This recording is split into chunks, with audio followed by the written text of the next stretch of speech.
Welcome to the Josh Bolton Show, where we dive into interesting and inspiring conversations. And now, your host, Josh Bolton. So I don't forget it. So what did you do before you retired and came back to teach people finances? I got a long story, ever since, I was born in Detroit, tool and die factory is where my dad worked. And my dad had 5 kids, and I used to go with my dad and look at businesses because he wanted his own business. Okay. But then whenever he saw something, he always would have the excuse. He'd use the same excuse every time. Oh, I can't afford to do this. I got 5 kids. So he never did anything. And so I knew from an early age that I was going to own my own business. I just didn't know what. So I built multiple businesses. I had actually built 18 businesses, sold 2 of them. The rest of them I just phased out because I wasn't making enough money at them. And my last one, 20 years ago, I started medical imaging centers. I had consulted an MRI center. I don't know. Do you know what an MRI is? Yeah. Magnetic resonance imaging. And I consulted them, and I really liked the business. So I learned it from them. And then I went and started my own imaging centers. It took me 20 years to build it, and I did really well at it. And I sold it to a publicly traded company 3 years ago. So between that and the plan that I teach everybody that I started, maybe 35 years ago, I just became a multimillionaire. And all of a sudden I wasn't working and I was bored out of my tree. And I needed to figure, because I've always been a goal. Notice the book right behind me, Think and Grow Rich. Very good book. Yeah, I read that right out of college 10 times. I've always been driven by goals and things to do lists and calendars every day. And all of a sudden, the only thing on my calendar was pickleball. I play pickleball every morning. And, but I was bored. I was like, man, I can't do this. I don't like this retirement thing. So I put a presentation together. I had a 17 and 18-year-old at the time, a PowerPoint presentation to teach my kids how to become multimillionaires, the way I did it and the way my dad did it. And before I presented it to them, I said, I want you to invite some of your friends and tell them I'm going to teach them how to be a multimillionaire. And so I had 10 kids show up, and I did my first presentation about 3 years ago now. And I blew them away of how easy it is to become a millionaire at some time in the future. It's not hard. It's easy. But what blew me away was nobody's teaching us this in school. I figured it out. I got lucky because my dad knew I had the plan. So I kind of learned it from him. So that's when I said, man, I love this. And I have passion for it. So I put a course together, and, it's online. I've been doing it for the actual online course is about a year and a half. And it's great. I love it. I travel in my RV. Nice. My RV is set up where I pulled out one of the couches. It's a big RV. It's a 43-footer. Oh, okay. And I got my big screen my big screen monitors and my laptop. So I can run my business right out of my RV. So I'm having a ball. I travel the country. I meet a lot of people. A lot of people get involved with my program, but I play a lot of pickleball in every city I go to. Perfect. So that's kind of how I got to where I'm at. And, it started out, I just needed something to focus on. I needed passion for something, and I found it. Oh, and it's really funny for me. A lot of my coworkers are like, "Oh, you're going to be successful, this and that." I'm like, "Yes, I will be." Now, how quick? That's a different question. But they're like, "Oh, what are two, like one book?" I said, "Well, I'll give you two. If you can read these two, I know you will be successful. Think and Grow Rich, but also The Richest Man in Babylon." Those are the two that I recommend.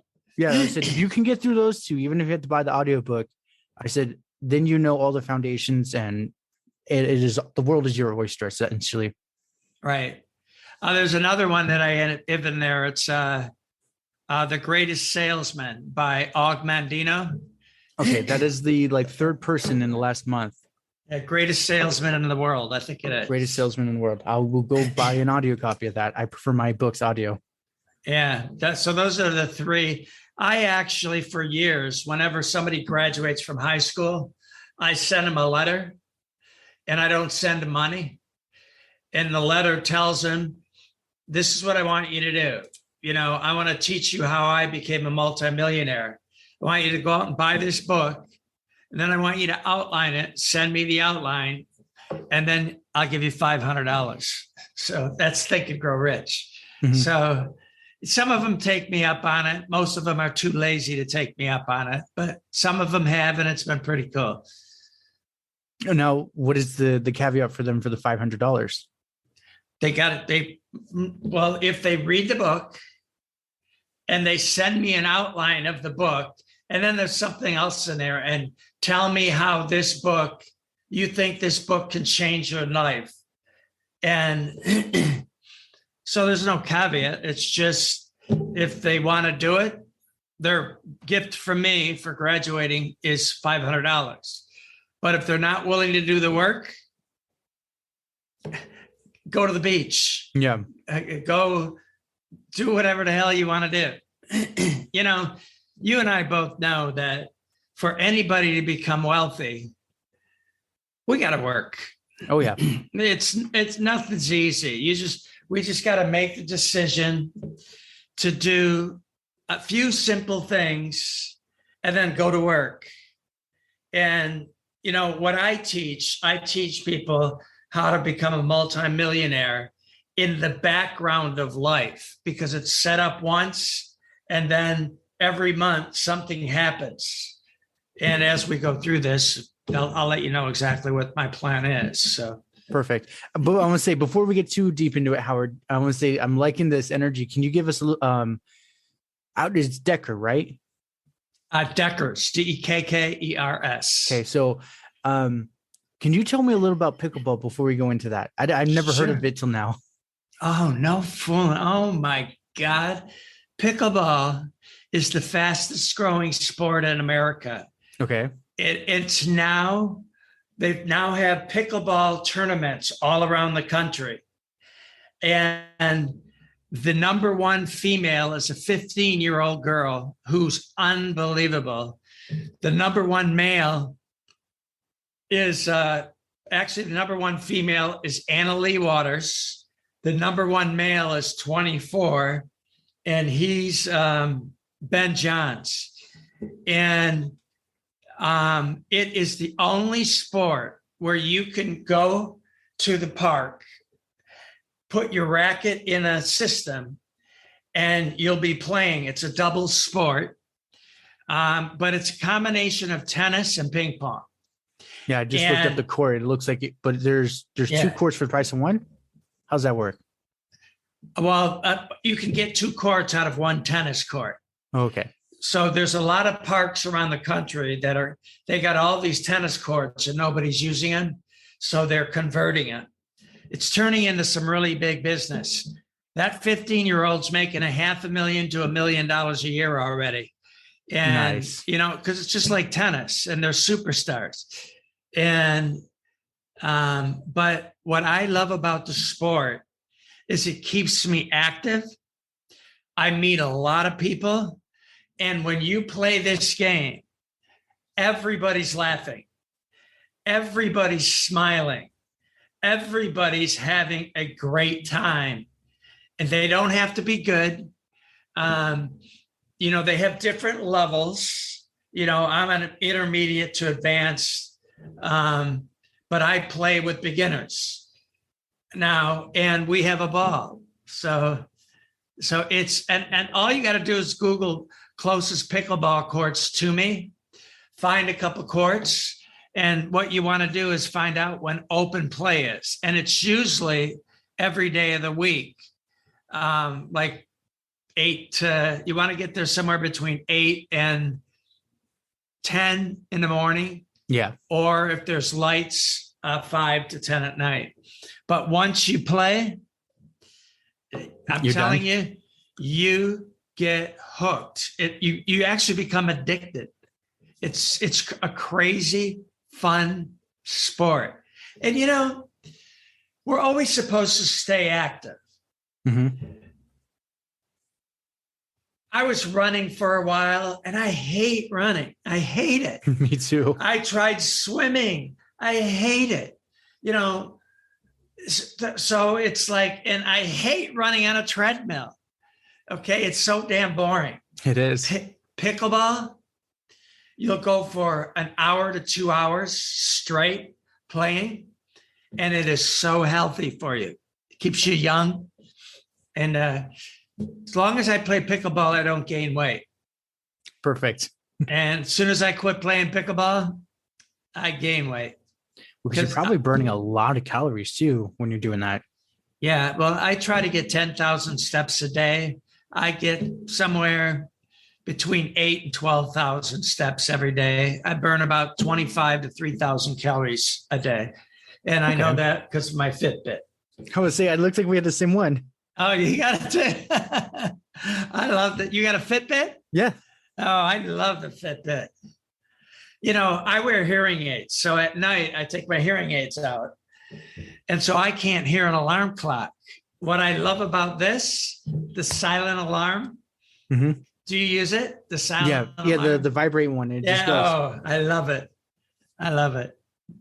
Yeah, I've been deep in sleep and suddenly I slept through all my alarms and then I set an emergency one on here and it just went off and I'm like, oh, wow, like I need to get going kind of thing. Mm-hmm. Yeah. So this is so what is the basics, your plan for people? Let's say someone just joined and watched your 30-minute video. What would be some of the steps you start showing them from there? You mean if they go to my website and watch my half-hour video, what is the next step? Do you mean what do I teach them? Yeah, like what do you teach? Okay. The first thing we got to understand is almost everybody is illiterate when it comes to finances because we're not taught. We're not taught in high school. 78% of the people in the country are living paycheck to paycheck, and there's no reason for it. So the first thing I do is I teach them how to do a budget. And it's not boring. I've developed a one-page Excel spreadsheet that's plug and play. So even if somebody hates numbers or never did a spreadsheet, in the class, they learn how to use it. Mm-hmm. Now, once they have it filled in, which is going to show their income and everything they're spending their money on, and it's not that difficult. Now I teach them how to massage it because in this budget, it has a forced saving entry in it. Mm-hmm. Meaning if they're making $5,000 a month take home, okay, I want them to save 10%. Now, do they have to save 10% of that every month? No. They can pick the number that they want to start with, whether it's $50, $100, $200. So now first thing they have is the budget and they understand how much money's coming in and how much money's going out. Then what I do is I show them how to find $200 to $500 a month that they don't even know they have and take that money. And that's going to be part of your plan. And I'll tell you a couple of the ways we're going to find that money in a minute. But once we decide, okay, I want to be a multimillionaire 30 years from today. Okay. We're going to start the plan. We're going to set it up one time where we're going to take $50, $100, $200, $500, whatever their number is. It's going to come out of their checkbook, and it's going to go into a brokerage account that I'm going to help them set up in the class. And I like Fidelity. And then and they own it. Nobody else owns it. Nobody's going to trade in and out of it. It's an account that is designed to accumulate money. So the $50 a month is going to come out. It's going to go into Fidelity. Let's say the 2nd of every month. The 4th of every month, that $50 is going to buy an index fund that averages 10% return. Okay. Index funds, just to give you a real quick index funds. One of my favorite ones is the Standard & Poor's 500. Yes. This is 500 of the largest, most successful companies in the United States. So with the money being in there, we have the opportunity from growth of those companies. And it averages 10%. It's averaged 10% for 50, 75 years.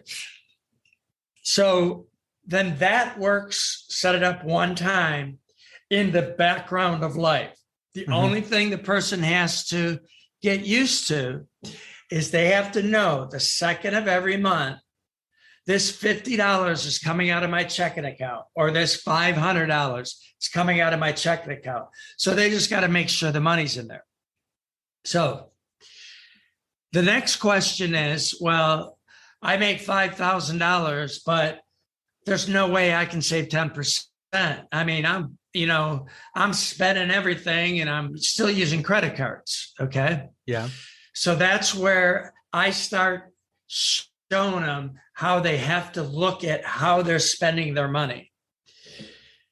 Typically in our country, the reason why so many people are living paycheck to paycheck is we want more.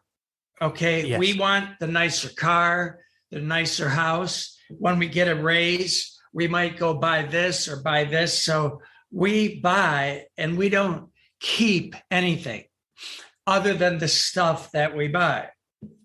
So I've got to show people, this is what you're doing. Now, let me show, if you change just a couple of things, how you can be a millionaire 30 years from today. And this is one of them. Starbucks is the first one. It is. Starbucks is one of the most successful companies in the nation. And your typical college kids going there 5 times a week, 4 or 5 times a week, and they're spending $5 every time they go there. It's more like 8 now here in California. Okay, so there you go. So for my example, I'm going to use, so you're spending $100 a month with Starbucks. So basically what you're doing, that $5,000, you said, I'm going to give Starbucks 100 of it. So for 5 cups of coffee or 4 cups of coffee, whatever it is. So this is what I want you to do. I don't want to change your life. I don't want to cut out your Starbucks because I know you love it. I want you to only give Starbucks $50 a month. That's 2 cups of coffee a week. Okay. Yeah. And I want you to put that 50 in your Fidelity 10% fund.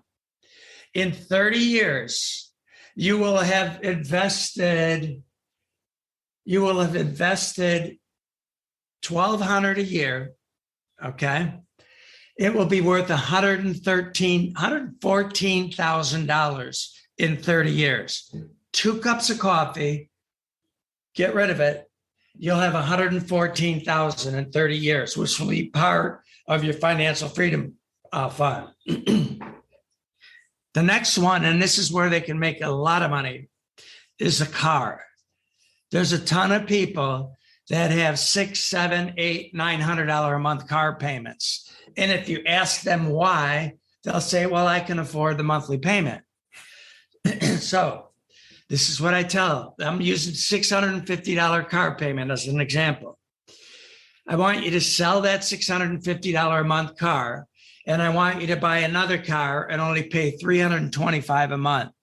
So instead of giving $650 a month to the bank, I want you to give $325 to the bank, and then I want to take $325 automatically. We set it up one time. We set it up in class, and it goes into Fidelity. That will grow to $741,000 in 30 years. So just changing two things, 2 cups of coffee and bringing that car payment down. I just found them close to $1 million, almost $900,000 doing 2 things. And then we go through a whole group of those things. So it's simply a matter of being motivated to one day being able to do what you want, when you want, and how you want. It's that simple. Mm-hmm. Anybody can do this. Now, another nice thing about this plan is it's simple. They don't have to be highly educated. They're not learning how to do puts or calls or options or anything like that. They're simply learning how to take it from your checkbook and put it into a brokerage account that they own that earns at least 10%. And I'll show them how to become a multimillionaire sometime in the future. So that's basically the plan. So I'm just curious because you kept looking to the side. Do you have like a whole spreadsheet of like this number equals this? Yeah, I have, because I talk numbers. Right. And I want to make sure that, sometimes you talk, and I've done this before, where I'm talking about one thing, but I'm using a different example and I'm screwing up. So right. I have a cheat sheet in front of me. Oh, that's cool. I've got it all broken down. I've got it by a power of compounding is one of them. This is big, and most people don't know this. I love this number. If a person puts $10,000 one time in a savings account, that $10,000, because savings account pays so little, like 0.03%, in 35 years, that $10,000 in that savings account will grow to $10,108. But if they take that $10,000, same 10, and put it into their Fidelity brokerage account or whoever they want to use, and it earns 10%, in 30 years, that 10 grand will be worth $320,000. They did nothing other than take it out of the damn savings account and put it in an account that stays way ahead of inflation, which is 10% index funds. So that's a cool one. $100,000 in that account will grow to $3.2 million in 36 years. And they did nothing except put it in that account. So, okay, my only thing, this is just a technical question. How do you calculate in the 2% fee for the SPY for all that compounding? Or are you assuming the S&P 500 is 12%? No, I'm assuming 10%. Okay, so then it would be more of an 8% growth. No, the numbers that they show you are after commissions. They're paid in the background. So they're averaging 10% plus, and that's what I'm averaging, actually 12.2%. Yeah, someone was saying more the S&P 500's like 11 to 13% more realistically. Yeah, but I use 10% simply. Yeah, I mean 13%. I'd show this 100,000 probably growing to 5 million, but I think 10% is doable. My dad did it, and I'm at 12.2% right now. And that's over 30 some years. So. Okay. I was just curious because I know like at least the SPY ETF, they take a percentage a year. Right. So, I forgot where I was going with that. Oh, where was I going with that? Anyways, whatever. I'm getting older. It's all good. So I'm just curious, when you say fidelity, do you also encourage him to do a Roth account? Oh, absolutely. That's the first thing I want. Number one in my book is if your company offers a 401k and it's a match and they'll match it, I want you to put first part of that 10% in that 401k up to the match. And then everything after that, a Roth.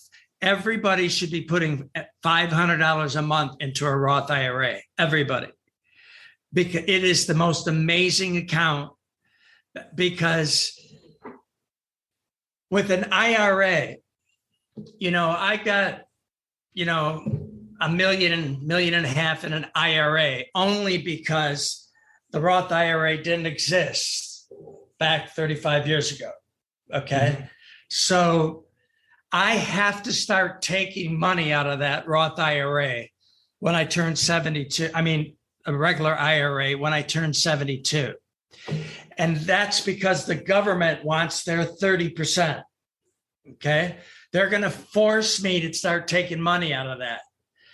So a Roth IRA, you don't ever have to take the money out of it if you don't want to. See, I'm fortunate. I'm also have some real estate investments that throw off enough cash where I don't ever want to touch my Roth IRA. Okay, I don't need to. I just want to watch it continue to compound and grow. So definitely number one is 401k. And we talk about these in class. Number two is a Roth IRA. And max it. If they're under 50, they can put in 5,000, no, it was 6,000 a year, which is 500 a month. If they're over 50, they can put in $7,000 a year into a Roth IRA. And then it will grow tax-free, and we never have to pay the government on that money. And that's beautiful stuff. It really is. And that's the one thing I tell people. And then they all look to me like, well, that's not on Robinhood. I'm like, okay, well, Robinhood's not the best place to make financial decisions personally. Right. I'm old school.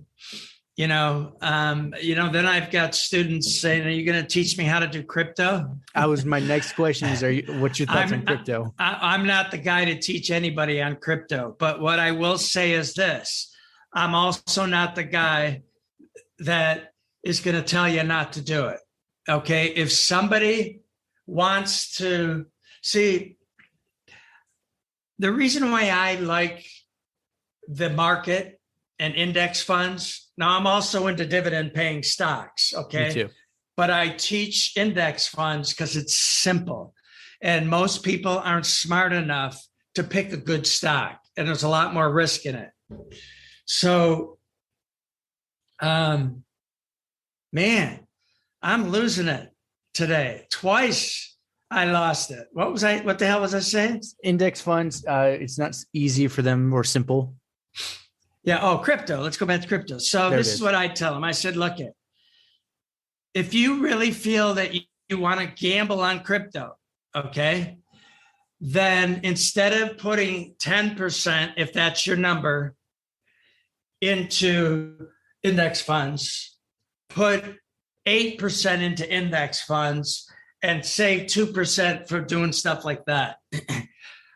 I hear so many people talking about, I'm going to be a multimillionaire on crypto. They're hoping, They're buying one of those meme coins and hoping for the best. Yeah, it's,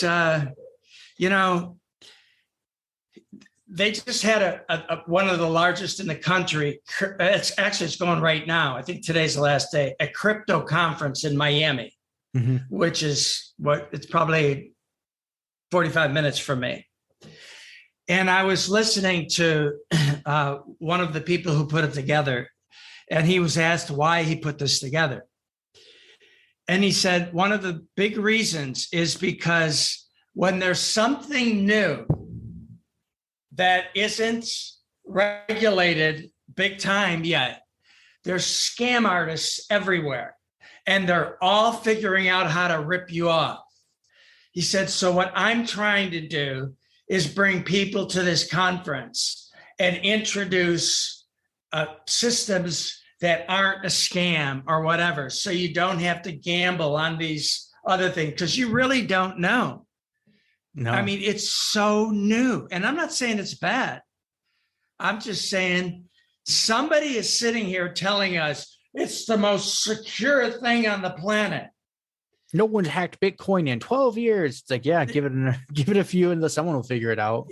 So think of that. Think of that statement. It's like, it's all digital. It's what happens when whoever's managing all of that, they get hacked, they get the ransomware attack. This one firm, they were like a crypto video game. They got hacked and all their money was just taken. It was a rule within the cryptocurrency that they built, and the guy just flipped a switch and they sent it all to his wallet. Isn't that amazing? See, I'm not ready. I don't want to gamble. I don't believe I'm gambling if I'm in something that's been working for 100 years. Okay. Right. Now, if a what do you call that? Electromagnetic pulse bomb goes off and destroys everything digital. How are you going to get your money? You're not going to get your money from anywhere.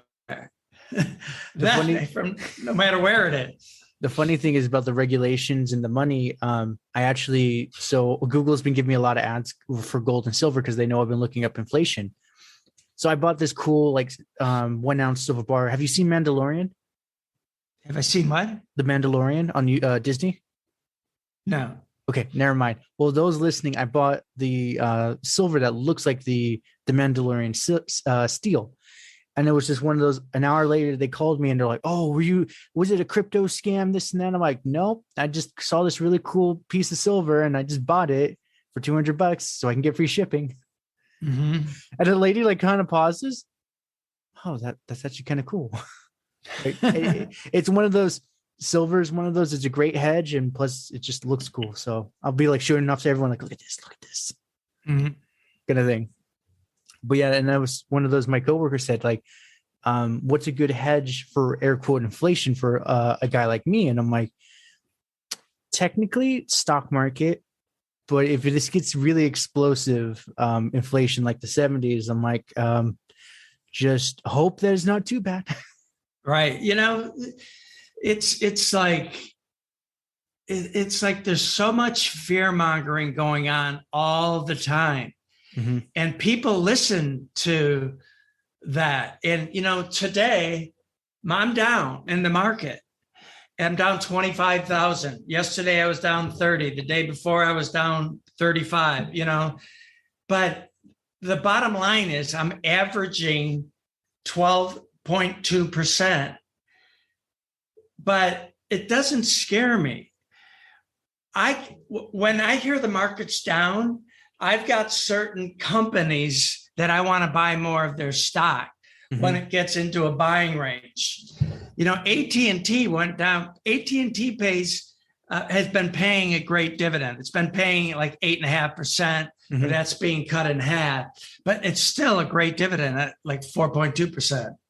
It's down to $19 today. Well, they also did a stock split too. I just got Warner Brother Media stock. AT&T? Yeah, T. Ticker's T. Yeah, T. Yeah, mine dropped too, but I also got Warner Media stock.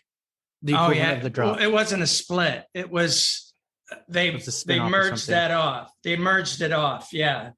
But AT&T. Oh, so that finally happened? Yeah. Okay, so then I didn't even notice. Yeah, so it's somewhere in your portfolio. It's WM something W. Oh, I can't wait to look at it. Yeah, and that's where I saw the same thing. I'm like, oh my god, it dropped. But then my Think and Swim said, you now own Warner Brother Discovery Media. Oh, that's why it went down to 19. Yeah, whatever the equivalent, because I bought 10 with compounding. I got 11. And so it gave me 2 shares of Warner Media for each 5 shares of AT&T. So yeah, cool. I want to check that out. And that one's ripping like crazy right today too. Is it really? Huh. Yeah. So, but yeah, that's another one I tell people. I'm like, the stock market is it's great because it's one of those, because it's like the crypto guy. It's so regulated. They pretty much have to tell you everything, whether they like it or not. Right. Exactly. In cryptos, they're going to have to get there with crypto. They have to. I mean, they have to. It's like, because scam artists will be everywhere. So even though it was like that in the stock market, you know, the 1929 crash that everybody talks about, the Great Depression, you know, there were so many, it wasn't regulated. There was no regulation. And there were tons of pump and dump schemes where people would, and they were hurting everybody. And also, and I see this happening with crypto, 80% of all stocks being bought in the 20s were being bought on borrowed money. People were going to the bank, taking out loans and buying into the stock market. So when the market crashed, they not only lost all their money, but they still owed the bank $10,000, $100,000. That's why people were jumping off of skyscrapers. And so the lesson is, don't buy on margin. Don't borrow money to invest for the future. Now, a lot of people do it. It's crazy. Well, and that's like my Roth account. When it first formed, it was margin, and they didn't tell me. And that's where then I got a margin call, but it was like I think it was like $100. So I just told him, all right, here, I'll pay it. At least it's not a terrible like $100,000 call. Right. I told him like cut that margin though. I did not know that was there. Oh yeah. Yeah. You know, well, you know, maybe 35 years ago, I was playing with margin in a little bit, but I got rid of it completely. Yeah. Eventually. Like for me, I am learning how to trade the futures market and with options, and I only buy, and it's one of those, like for my paper trade account, I sell naked options because I hypothetically have 50K. So I'm like, okay, I'll sell half of that. So if it whips, I'm okay. And it's one of those, because it's paper, I'm not too worried. But if it's like if this is real, I'm like, I wouldn't be sleeping. I wouldn't know what to do with myself. Right. So I'm like, I'm not going to actually do this in real life. Yeah. So what are those plants to your right? So those are lucky bamboo. Lucky bamboo. Lucky? Yeah. Lucky bamboo. Okay. I was trying to figure out whether it was pot. I thought it might be new. I want to say, I'm experimenting with these to figure out how to grow plants in water, and it's doing pretty well. Oh, that's like a fish tank full of water. Yeah. So that grew from the bottom. Wow. That's cool. Thank you. I like that. And it was just one of those. I was at PetSmart near here in my town, and it was like $10 for one of those. So I went to like a local nursery, and I found one for like $2. Like you had to buy 5 of them. I literally told the lady, this is so much cheaper than PetSmart. And I kind of went home with them. So what are they called? Lucky bamboo. Lucky bamboo. Wow, that is really cool. How big will they get? They just keep going. I have to constantly cut them. Like that guy by the filter, I'm probably going to have to cut him again. That's been a month. Do you have fish in there too? Yes. Oh, cool. They're all scattered throughout. Nice. So then let's say, getting back to the market, for the average investor, and you tell them the index fund buying, but for let's say someone is a little more savvy, understands the PE ratio and all that, what would be then some things you'd show them for that? I wouldn't. Oh, really? Okay. I wouldn't. No, I'm not, first of all, I'm not a financial planner. I'm not a licensed financial advisor. I'm just a guy who has a system that works. And I really don't believe most people want to be educated to all of the increases of the market. I think they just want a plan that will help them get here. Now, what happens if they don't hit 10% and they only average 8%? Well, would you rather have 800,000 than nothing? Or would you rather have 500,000? So, you know, I have friends that are doing my plan, but I also share with them some stocks that I get into. But I don't want to complicate anything for students. I want them to get used to taking out of their checkbook and paying themselves first. And then later on, if they want, I can show them how to pick some stocks. I'm not smart enough. I belong to newsletters, okay? And I read a lot of these newsletters. Like one of my favorite ones is called The Dividend Machine. And I've bought some, and I've done great with these people's picks. So what I'm teaching is people how to accumulate money, because most people aren't accumulating anything. Right. Okay. Now I've taken for myself a step further. I not only accumulated money, but I'm also building a dividend machine. Okay. Here's a perfect example. My dad never earned more than $35,000 a year. He worked from age 20 to 55 and retired. He put a total of $122,000 in the market. Today, it's worth $3 million, and he gets $85,000 a year in dividend, and he hasn't worked in 40 years. So I'm building that, and I'm doing that through regular stocks that pay dividends. Now, I'm also building real estate income. You know, I own 3 Walgreens properties, and I make great money off those properties. I'm now investing into short-term rental homes. Okay, so, you know, I've got a couple storage units. So everything at the beginning was all the market. And then as I had extra money, and I started diversifying the money into other areas. And I'm not ready to teach people that. I'm ready to teach. Yeah, I'm ready to teach them one thing. Get your damn financial freedom plan set up and running. And then experience it for a little bit. And then if you want to venture into a couple stocks that pay dividends, get a couple newsletters or whatever. Right. You know, and, you know, so I you know, finances is too complicated for most people. You know more about finances than 90% of the people out there, because you're experimenting with the options now, or futures, or whatever the hell you said it was. Yeah, futures. You know, most people don't want to know this stuff. They just want to be a millionaire sometime in the future. So, yeah.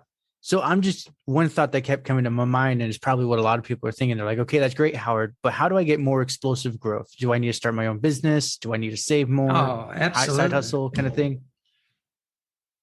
You know, unfortunately, most people don't want to start their own business, but if they did and they're successful, I mean, that's a way to get rich a lot quicker. Mm-hmm. However, a lot of people who own businesses, and I was one of them in my 20s and 30s, I was making $300,000-$400,000 a year, and I wasn't saving anything. I was living paycheck to paycheck.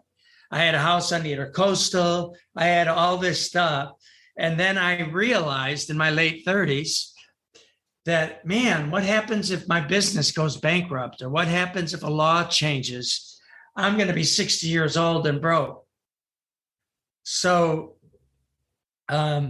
that's in my late 30s. I started the plan, and I started to have 10 to 20% and going into Fidelity. I've been with Fidelity for a long time, and it works. It works. Oh, it does.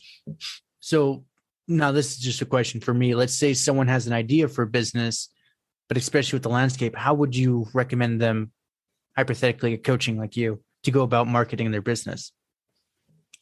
Well, it depends on the type of business, first of all. One of the things that I'm realizing is in nowadays, social media is great if you're willing to put in the time. And here's the perfect example. Me. I have a whole marketing team behind me, marketing management team. They do everything in the background. They did. And, so anyway. How they got me. Yeah. And, man, I keep losing it. My God. My lucky bamboo must be confusing you. Jeez. Where was I going?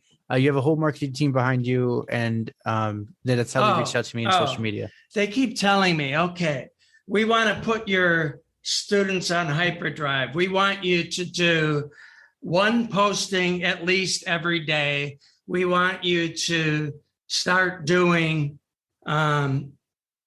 webinars. And I'm telling them, no, I don't need to do this to make money. Okay. Right. And I don't want another job. I'm retired. I don't have to work. And I have more money coming in than I've ever had coming in. Okay. So I refuse to do what it takes to become the super big dude on the internet. Okay. So if you're willing to do what it takes, and you're a young guy, you might be. Absolutely social media, but what you got to do is you got to build an audience because the audience are your buyers. It's, so I've always built businesses where I had to go out and sell something. Okay. And I really like that kind of business. You know why I'm doing these short-term rentals now?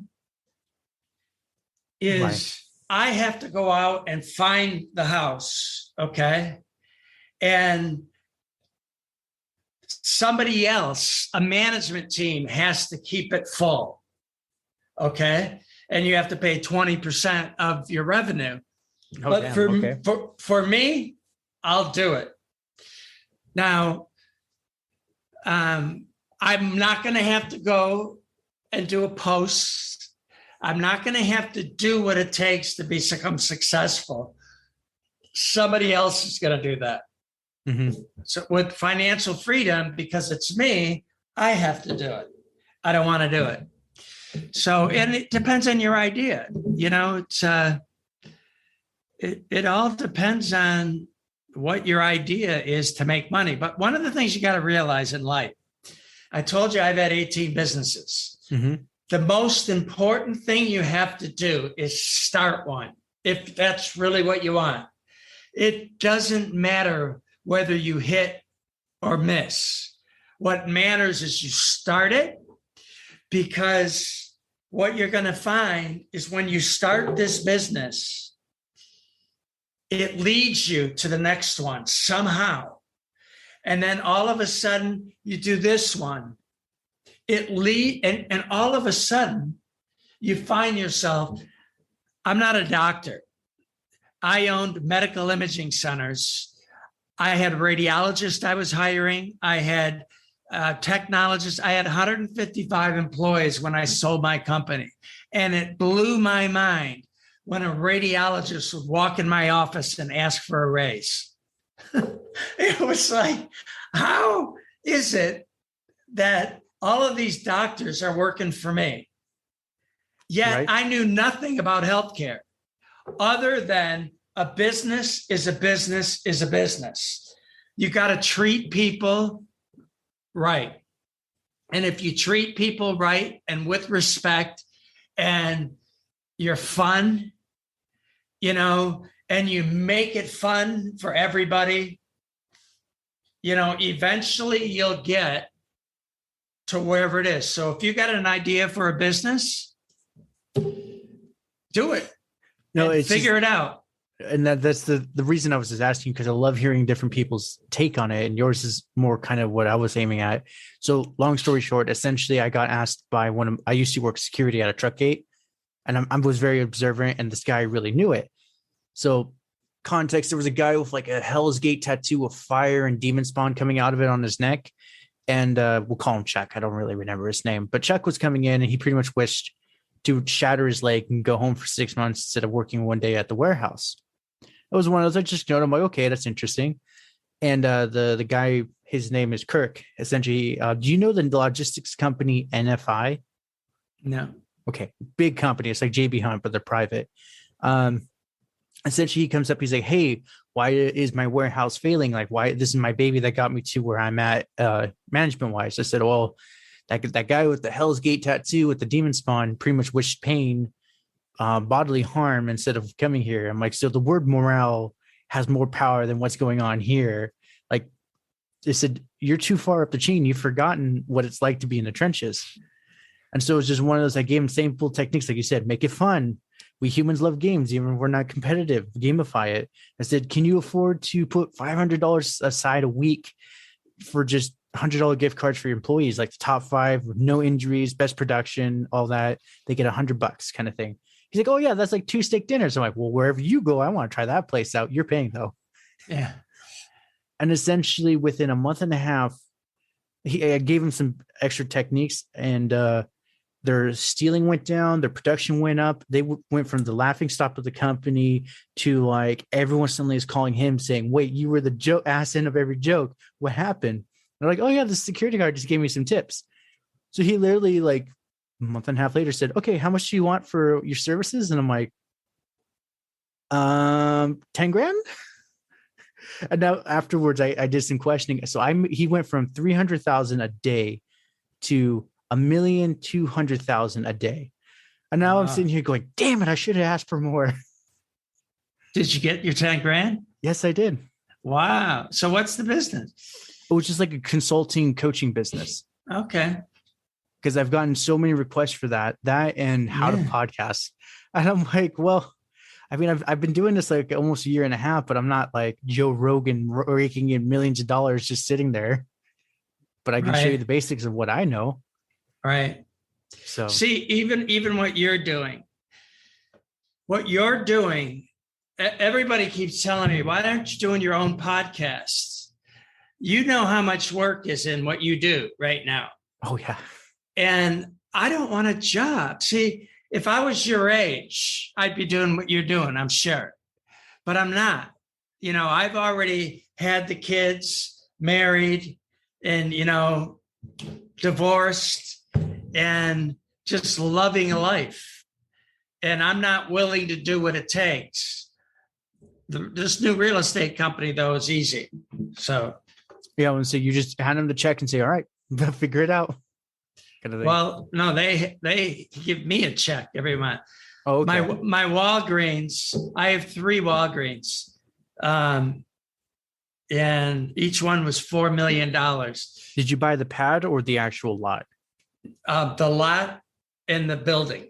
Okay. In other words, Walgreens don't own their own property. People like me. So I get $25,000 a month deposited in my checkbook every month from those 3 Walgreens. Nice. And how did I get there? I got there because I sold my company. Okay. I became successful. I had to figure out all of a sudden you have millions of dollars sitting here and you don't know what to do with it. So I had a friend who owns a company that owns like 120 Walgreens. And so he brought me in and I bought 3 Walgreens. And he handles everything. What's that? He's the one that handles everything, all the maintenance and stuff. Oh, I don't do anything. I don't do one thing. He makes 20% of the rent. he makes like 9,000 a year from each of my stores. So he makes 27,000 a year managing it. And, you know, if a roof needs to be fixed or replaced, his staff handles it. I don't do anything. It's the same thing with short-term rentals. You find a good management team who knows how to keep them full, and they get a nice percentage every month of the deal. Yeah. Howard, I want to say I love this, and we could go a long time. How long do I have you for, or do you have someone at after this? No, I'm okay. Okay, I'm just making sure, because the last time I had someone, we were going like this, and last second they're like, "I do have to go." Oh, well, did I do that? No. No, I don't have anything going on after this. Cool. I get to relax. Yes, you get to. Well, I'm saying we played your pickleball earlier. I was just saying you can go play again. Yeah. Now, when you get older, even though you're addicted, you got to really manage it, because I want to be out there every day, but you start getting these aches and pains. And so I really got to manage my pickleball playing. This sounds like it is an addiction, but it's like a semi-healthy addiction. Oh, it's great. It's a great addiction health-wise, but you just got to be careful. You could do it 7 days a week and you would have nothing to worry about. Me, I can't do that anymore. Yeah. And it's funny. So I do martial arts, and my martial arts instructor like, "Oh, the day you turn 30, everything's going to go downhill." I'm like, "You sure about that?" I said, "I'm more active than you were in your 30s. Yeah. And he's just kind of sat there and he's like, "Man, you suck." So yeah. What I'm going to ask more specifically on real estate is, well, this is just like more high level. What is the, let's say an average Joe trying to get in, they buy a house and they have an extra room. Should they Airbnb it, in your point of view? I have a friend in Nashville that does just that. He has a big house, and he says he's doing really well with it. How much, I don't know, but it's a beautiful place he built. You know, the reason why I'm doing it is I live in a vacation area. Mm-hmm. You know, I live on the coast, you know, Boca, Deerfield Beach, Pompano, Fort Lauderdale. People are flying in here all the time just to hang out on the beach. Mm-hmm. So there's a market for Airbnb rentals. So you can buy a home, convert it to an Airbnb, and you can make $30,000, $40,000 a year on one Airbnb. Mm-hmm. You know, that's nice. So, you know, I'm just getting into this. So I'm not an expert on it by any means yet. I'm still putting together my team for that. And that's another thing we're talking about, is to be really successful in a business, you have to be able to put a mastermind team together. You know, some of them you're going to have to offer. When I put the medical company together, I knew what I knew, and I didn't know a lot about medical. So it took me a couple of months, but I literally gave 10% of the company to a guy that had been in medical imaging for like 20 years, 25 years. And he became one of the key players on my team. Okay. And then I found the best radiologist in South Florida, and I paid him more than anybody else would pay him. So now he was on my team. So now I had a guy who totally understood the medical end of the business, and I had a radiologist that physicians would want reading their patients' scans. And then I just had to find key technologists. So you've got to put together a team, because you can't do it all. So here's a side question, and then we'll try to get back to that. So let's say for someone still, they're making money, but it's not worth like for me, it's not worth quitting my job.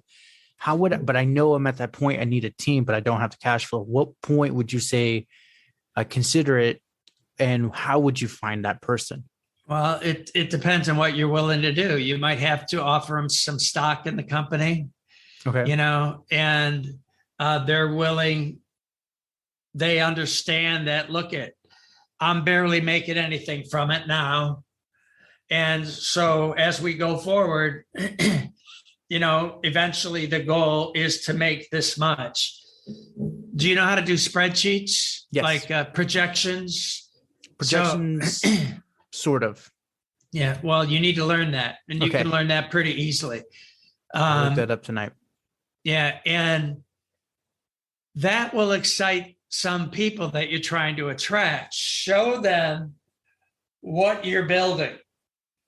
And for instance, way back, what I had learned in 1995, I went into consulting.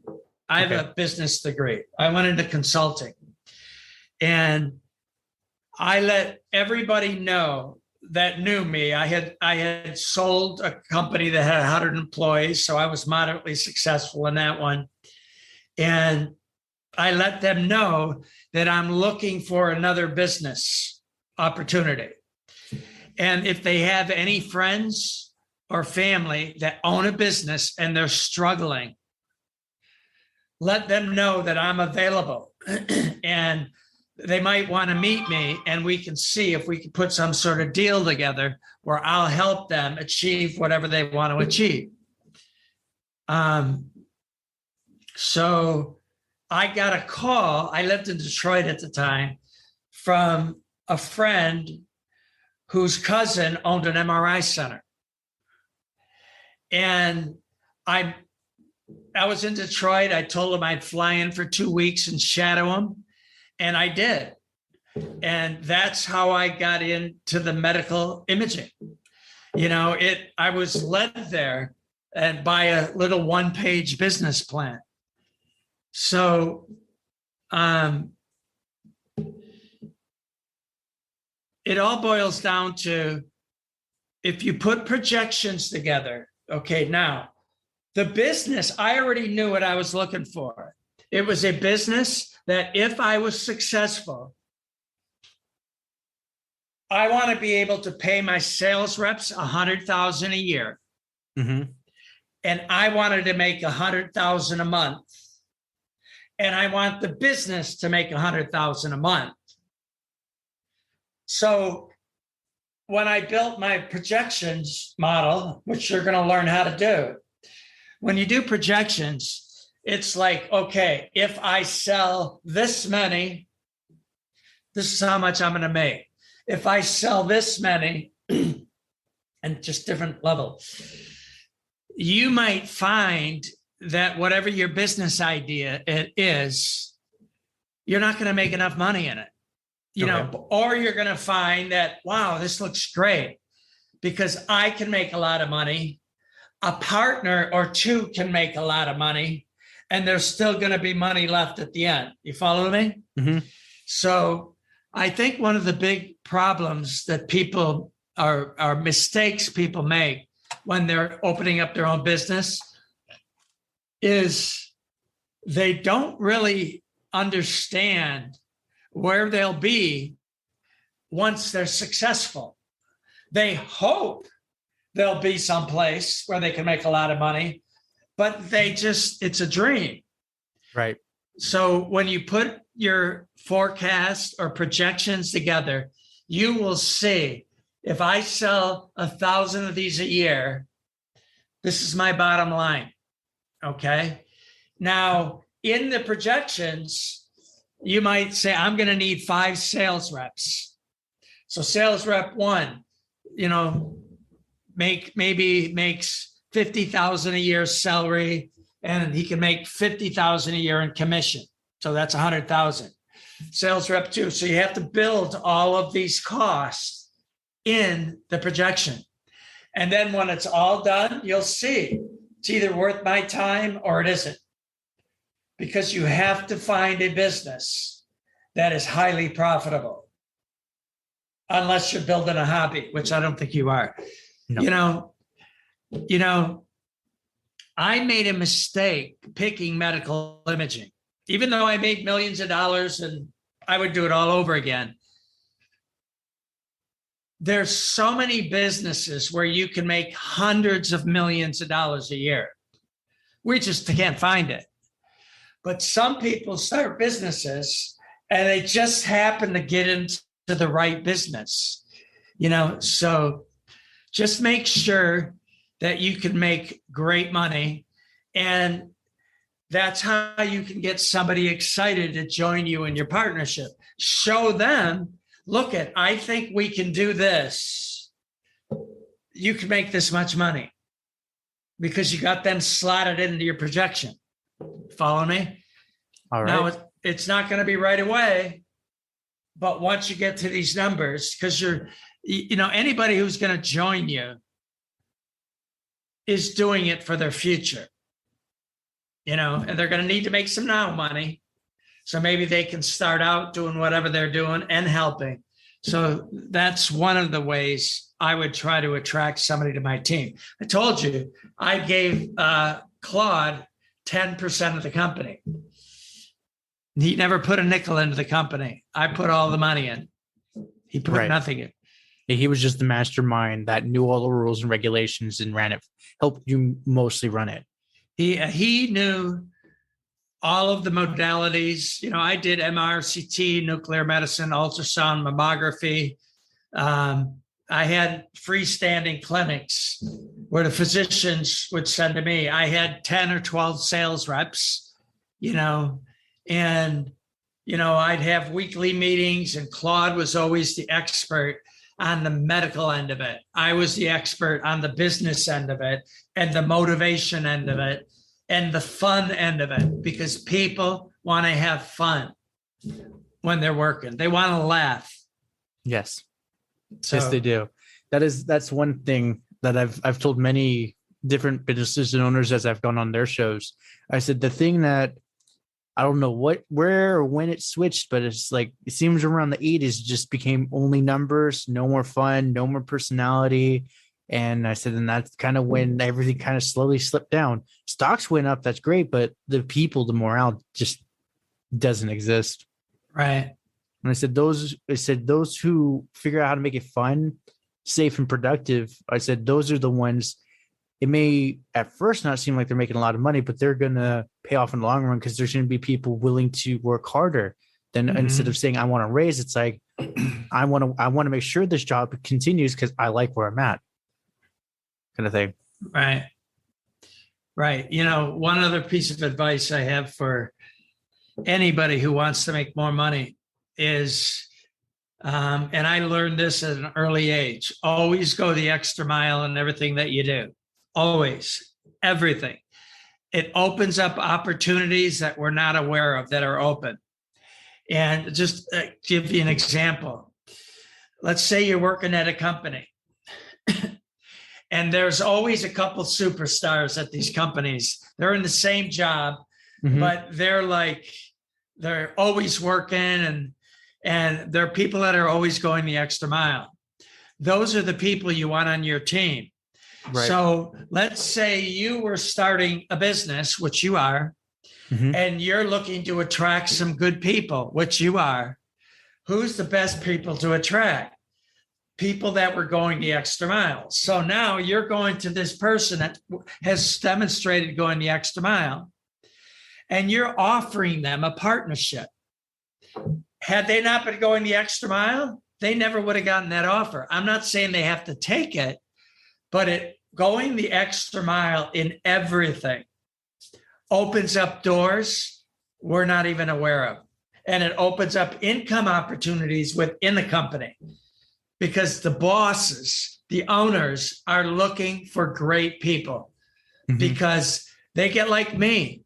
You get to a point in life where you don't want to do everything. You want to surround yourself with people that go the extra mile, that make stuff happen. You just want to keep everybody focused in the organization. See, I really believe the definition of a CEO, which I was for 30, 40 years, is the CEO is the person that keeps the focus of the mission statement of a company and is always driving it and reminding people what we're all about. And hopefully, in my case, it was good medicine first, profit second.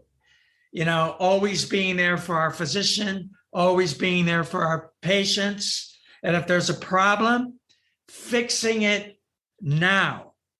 Problems get fixed today. They don't fester. So go the extra mile. No, that's literally what I've picked up on. And it's funny, I was just thinking through the whole thing. We were saying that one of my coworkers, he wants to grow, go to a different company, get paid more. And I said, but he totally ignored me. And it was funny because one of the guys listening in, he said, no, you should have asked Josh that question. He talks to CEOs for fun. Like, he could tell you exactly what they're thinking. So he asked me, like, how do I stand out? I'm like, I'm trying to grow within the company quickly. And I told him, personally, that's fine and dandy and all, but how long were you with your previous company before Staters? He's like 2 years, and I went up promotions and I got to whatever peaked and I leave. I said, okay, so you're saying you gave me about a 4 year. So all I know for you, what you just told me, you'll go for about 4 years, you'll hit your peak, and then you're going to dip to someone else. I said, I wouldn't hire you just because of that. Because then I only have a 4 year lifespan. I need to get as much out of you as I can. Mm-hmm.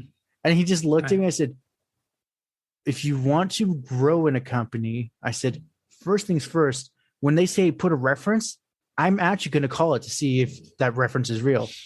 And I said, don't put your neighbor or your cat or whatever, put a coworker that's been with you in the trenches. Because I can say, hey, I'm calling about Julio. Mm-hmm. He's like, oh yeah, I remember Julio. Is he a hardworking guy? Oh yeah, he breaks his back every day more than he should. I said, right there, I would have hired him. The rest is nice. That I would hire. And he's like, so then he started asking around for references, and I told him, make sure you reference someone, because maybe you'll leave and go somewhere else, but they'll remember you in 2 days. Mm-hmm. I said, that's another important thing, because a lot of my coworkers, they you have a conversation, completely forget it and gone. Mm-hmm. I said, make sure you have someone that's willing to remember you even 5 years out, because that call could be the one that gets you the $100K a year salary. And that's where he just sat there and he's like, wow. I said, that's very valuable knowledge, by the way. So good luck with that. Mm-hmm. Cool. I want to say, did I miss something in explaining it to him? I want to say, coming from you from 35 years of experience. No, not at all. But he's just got to have a story. Right. He's got to know that a smart owner is going to say, well, why were you only here 2 years? Why were you only here 1 year? Why? He's we're all salespeople. Mm-hmm. I don't care what we're doing. We're all salespeople. They just got to have a good story that makes sense. And hopefully that potential boss is going to buy it, because it's all sales. It really is. And that's what I told him. I said, it's also the name of the game is more who you know, not what you know. And maybe you have no experience in whatever field, but your aunt's cousin who knows you is like, oh, I'm tight with the CEO of this place. Hey, let me set you up a meeting, a coffee. You have to pay them. I said, that coffee, that $10 and whatever to drive out there might be worth millions in the future, but you have to be willing to take that opportunity. Mm-hmm. And he just kind of sat there, and it was just one of those, I'm just saying, man. Yeah. So, is there anything else you want to talk about, Howard? No, just if anybody wants to find out more about my program, just go to howarddekkers.com, DEKKERS.com. And there's a free training on there. And his 30-minute interview is really good. What's that? Your 30-minute video is really good, by the way. Oh, well, thank you. And, I strongly urge people to start this program and follow this program, especially if you're not on a financial freedom plan, because 30 years from today, you're either going to be in the same position you are today, or you're going to be in the position to be able to do what you want, when you want, how you want. And it's all up to the people. I mean, it's the decisions we make in life that determines our destiny. So make the right decision.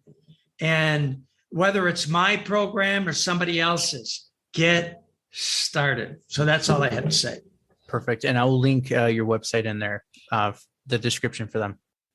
Sounds good. Absolute honor and a pleasure to finally talk to you, Howard. Hey, it was great, Josh. Always enjoy this. Me too. Well, congratulations. You made it to the end. You're an awesome person. Not many make it here. So, being the awesome person that you are, can you do me one more awesome favor? Can you rate and review this on whatever podcast services you're using? If you do it on Apple and you leave an actual written review, I have a thing on my website. I will take your written review and post it for all to see. Congratulations. You're permanently sealed on my site. Otherwise, I am trying to do YouTube more and live streaming. I will try to put as many of the YouTube links in the description of the show as I can. So give your boy some extra help over on YouTube. Watch my videos. I just mute it and change the channel, change the window or something. But yeah, that's it. Thank you for being awesome and see you next time.